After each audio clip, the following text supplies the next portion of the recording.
Nouvelle manifestation pacifique contre la loi des finances 2018 prévue pour le dimanche prochain.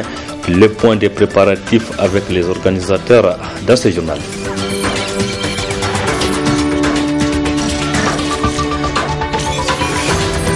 Plus de transparence dans la gestion des ressources naturelles pour préparer l'avenir. Le ROTAB a organisé des ateliers de formation dans cette optique dans les régions de Dosso et d'Ifa. Merci d'être sur la télévision Labari pour suivre le journal de ce jour, vendredi 12 janvier 2018. Mesdames, Messieurs, bonsoir et bienvenue à tous. Le collectif des organisations de la société civile nigérienne appelle de nouveau à une nouvelle manifestation pacifique, une marche suivie d'un meeting le dimanche 14 janvier prochain. Cette manifestation contre la loi de finances 2018 aura lieu à la date indiquée. Cet après-midi, les organisateurs étaient face à la presse pour faire le point des préparatifs. Je vous propose de suivre un des organisateurs. Il s'agit de nous, Mahmoud Arzika. Et en ce qui concerne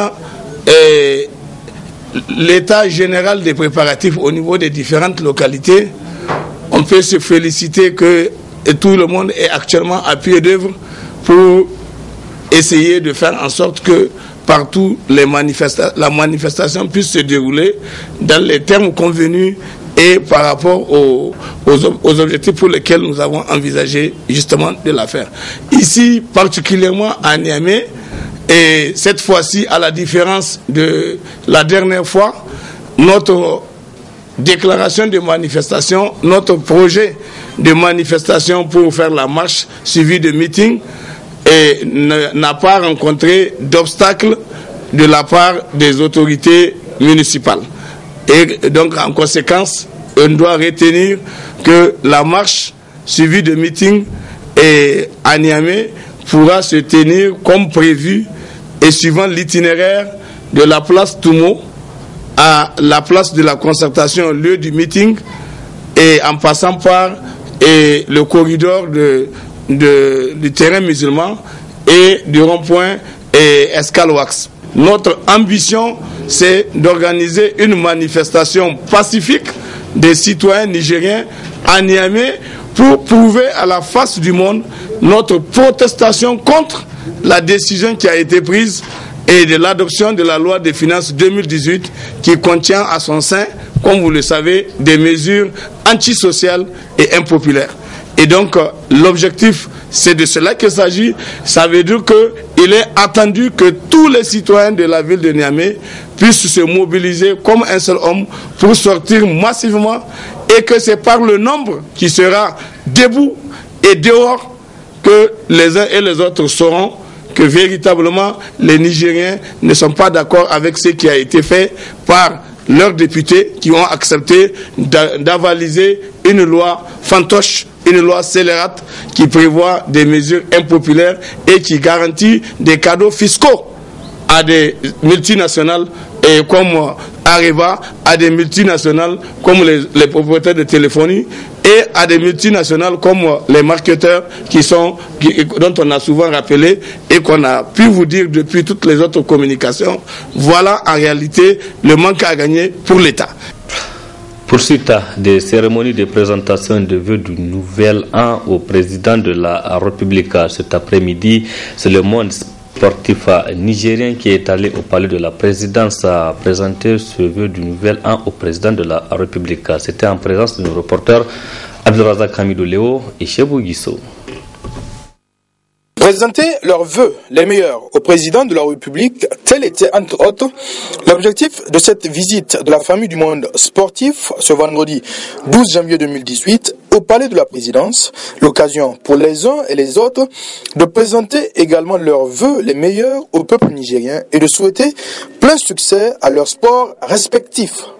On a souhaité bonne année au premier capitaine, comme nous on dit de notre côté du MENA, et on lui a souhaité tout le bonheur et beaucoup de réussite. Particulièrement sur le plan sportif, Il nous a aidé, en tout cas, comme ce que je viens de montrer à vos collègues, devant vos collègues, confrères et autres, le matériel qui a été mis à disposition, en tout cas acheté par lui et mis à la disposition de l'équipe nationale cadette qui nous a permis de faire des performances.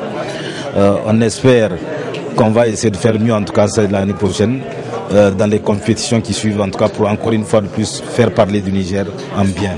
Parce que le sport, comme il l'a dit lui-même, c'est le meilleur ambassadeur, c'est un vecteur d'unité nationale, un vecteur de cohésion sociale en tout cas.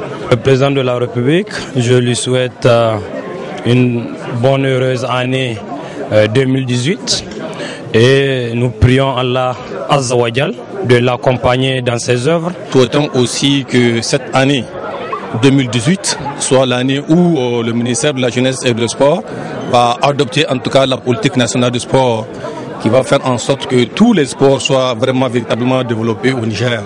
2017 a été une année faste pour le monde sportif nigérien avec notamment les différents résultats. Pour l'année, la nouvelle année, l'année 2018, bien sûr que les vœux seront des vœux de santé d'abord, de prospérité, mais aussi de performance. Je souhaite mes meilleurs vœux au peuple nigérien, au handball et au sport en général.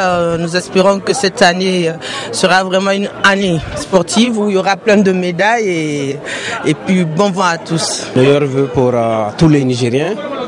Je souhaite beaucoup de paix, beaucoup de joie, beaucoup de santé et de prospérité et surtout beaucoup de solidarité pour les Nigériens. Et pour le judo, l'année 2017 a été de succès. Le peuple nigérien, on ne peut que leur souhaiter patience, réussite et beaucoup de courage dans leur vie à entreprendre.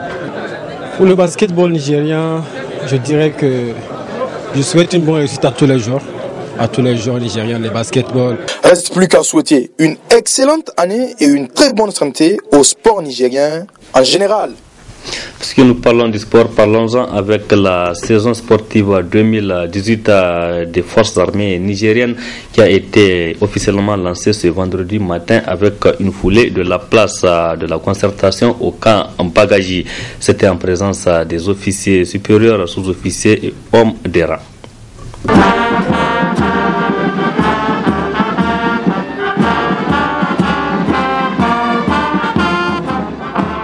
Cette cérémonie marque le lancement officiel de la saison sportive des forces armées nigériennes. Une des rares occasions de l'année où tous les corps militaires et paramilitaires se retrouvent autour du sport dans un esprit de solidarité et de convivialité entre les frères d'armes. Le sport est un préalable physique pour le militaire. Autrement dit, toutes les épreuves sont à 70% physiques pour les militaires. Le sport étant l'une des matières intégrantes de l'instruction militaire, c'est un devoir pour tous et chacun de maintenir et d'améliorer sa condition physique. À travers le sport, nous cultivons aussi la cohésion au sein des forces de défense et de sécurité. Cette année, après 10 ans de rupture, grâce à l'appui des autorités militaires, le bataillon des sports a pu organiser le championnat militaire de cross-country à Dosso et le championnat militaire de triathlon à Tawa des forces armées nigériennes qui ont vu la participation de 12 équipes des zones, des bases aériennes, de la circonscription militaire de Niamey, des groupements et de toutes les directions. Le sport est un domaine qui regroupe le sport de masse, comme celui d'aujourd'hui qui a pour but de créer la cohésion au sein d'une structure militaire. Le sport de combat permettant aux unités d'être opérationnelles et le sport d'élite nécessitant un suivi permanent. Dans toute armée qui se veut efficace, le sport est primordial. Le top niveau que nous cherchons pour notre armée en matière de capacité opérationnelle ne peut être atteint si nous ne prenions pas au sérieux la pratique du sport à tous les niveaux. Le sport militaire est composé de plusieurs disciplines sportives. Ainsi, l'assistance a eu droit à des démonstrations dans certaines disciplines comme le judo, la boxe, le taekwondo. Et c'est avec le ballon militaire que le top départ de cette saison sportive 2018 a été donné entre deux formations. l'équipe des officiers supérieurs et celle des sous-officiers. Un match soldé sur un score nul, 2 buts partout. 3 mini-adductions d'eau potable dans la région de Difa ont reçu la visite du coordonnateur du projet de gestion des risques et de catastrophes et du développement urbain, accompagné par le gouverneur de la région. Objectif de ce déplacement, constater l'état des travaux de ces infrastructures et de ressort que les travaux ont accusé des retards. C'est plutôt.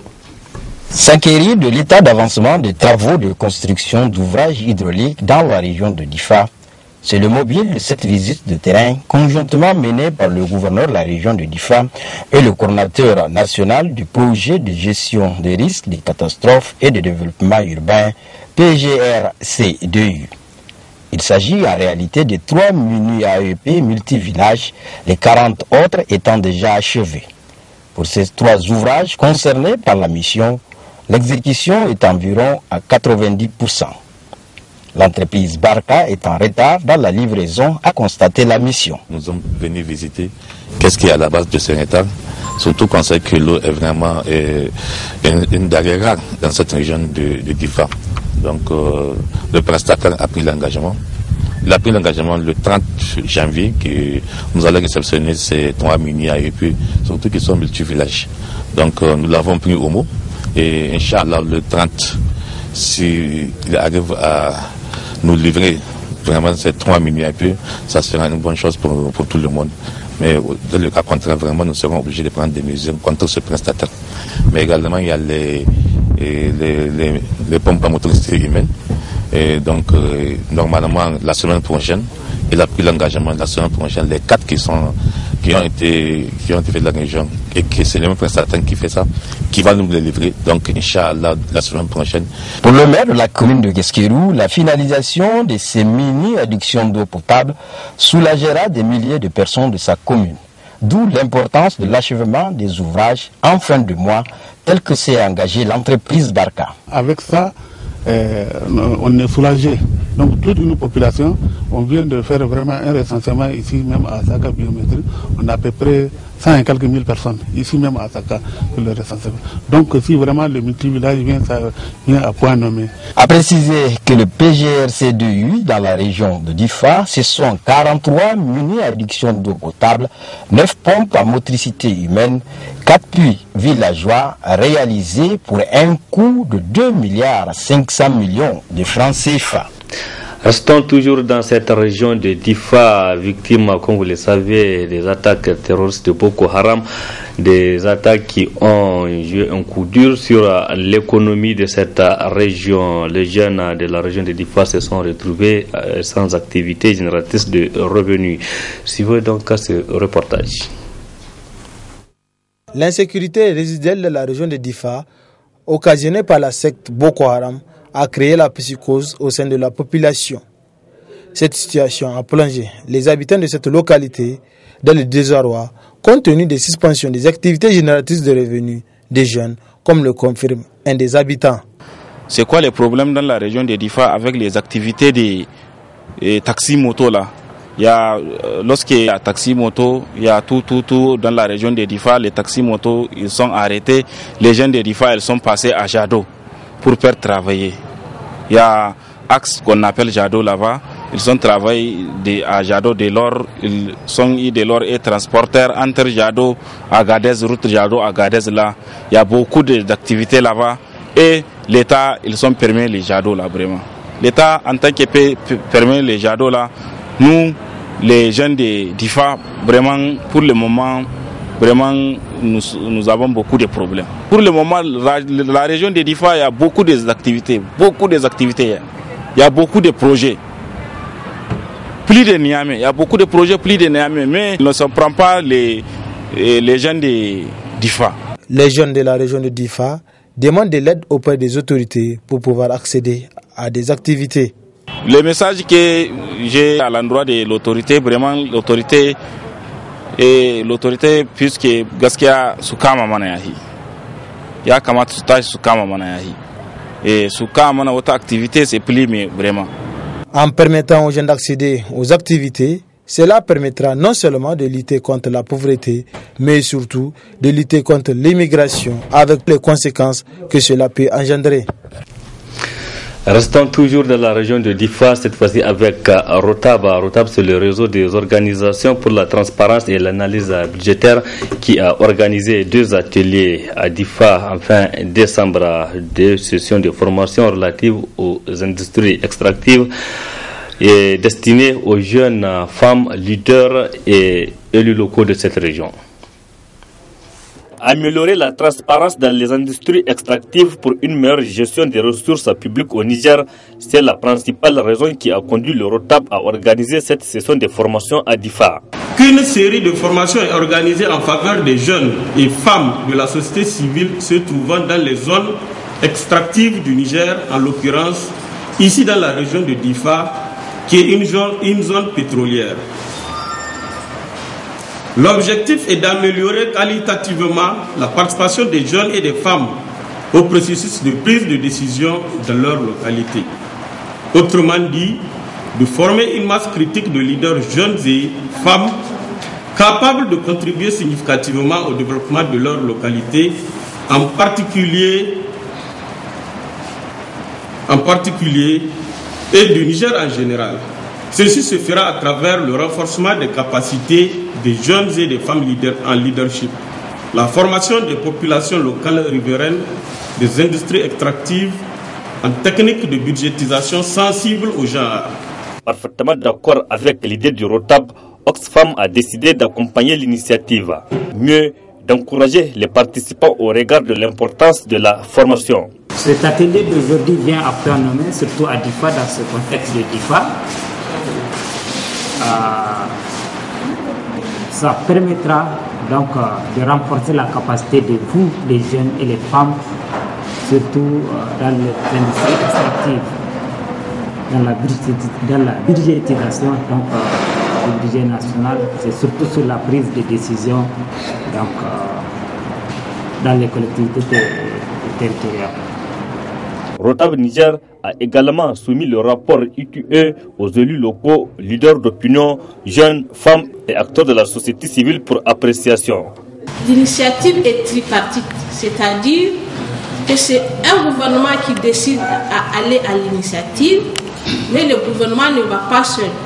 Il va collégialement avec la société civile et les entreprises. Donc il y a 3 parties: gouvernement, société civile et entreprise. C'est ces 3 parties prenantes qui forment un groupe et qui adhèrent ensemble. Le gouvernement a l'initiative, mais les autres appuient le gouvernement pour que cela se fasse. Alors, en mars 2005, le Niger a adhéré à l'initiative. En septembre 2007, le Niger a acquis le statut de pays conforme à l'initiative après l'évaluation indépendante des progrès accomplis. En octobre 2007, malheureusement, le Niger a été suspendu. 35 participants venus des régions de Zander et de Difa ont parcouru 2 jours durant le rapport ITUE qui porte sur les calculs des redevances pétrolières. Zander et Difa, 2 régions concernées par la production du pétrole nigérien. Restons avec Rotaba et direction région de Dosso à présent, où cette organisation a aussi organisé une session de formation. Cette fois-ci, c'est un forum communautaire multi-acteurs qui a réuni les différents acteurs de la vie sociale de cette région. Il s'agissait pour le Rotaba de contribuer à lutter contre l'incivisme fiscal. Ismaël Moumouni. Former davantage les élus locaux pour qu'ils puissent mieux combattre l'incivisme fiscal afin de contribuer efficacement au développement de la nation à travers une mobilisation des recettes, c'est le but ultime de cet atelier initié par le réseau des organisations pour la transparence et l'analyse budgétaire Rotab. De par nos analyses budgétaires au niveau, que ce soit sur le plan national, que ce soit au niveau des communes, nous avions compris que c'est un grave fléau qui menace le développement de notre pays. C'est-à-dire le fait que les citoyens ne s'acquittent pas de leur devoir de payer les taxes et impôts. pour pouvoir prétendre aussi à ce que l'État et les communes puissent faire face à leur mission régalienne qu'est de faire des réalisations pour le développement des communes et même du pays. En procédant à l'ouverture des travaux, le secrétaire général du gouvernorat de la région de Dosso a salué le ROTAP pour leurs multiples efforts qu'ils ne cessent de déployer dans la formation des acteurs du développement à la base pour que le Niger soit un pays émergent. L'incivisme fiscal, aujourd'hui c'est une réalité indéniable et il se retrouve partout, dans toutes les villes ou dans toutes les régions du Niger. Peut-être à des degrés différents. Ce qui veut dire que la région de Dosso aussi n'est pas épargnée. Et c'est pour cela que moi, je félicite entièrement le ROTAP qui a choisi ce terme assez pertinent. La société civile n'a pas que pour mission de critiquer ou d'acculer le pouvoir ou les acteurs du pouvoir, mais elle a aussi pour mission d'accompagner le pouvoir et les communautés dans des actions positives de développement. Aujourd'hui, c'est à cela que nous sommes en train d'assister. Donc rien que pour cela, je félicite le ROTAP et je demande à d'autres sociétés civiles de faire le pas.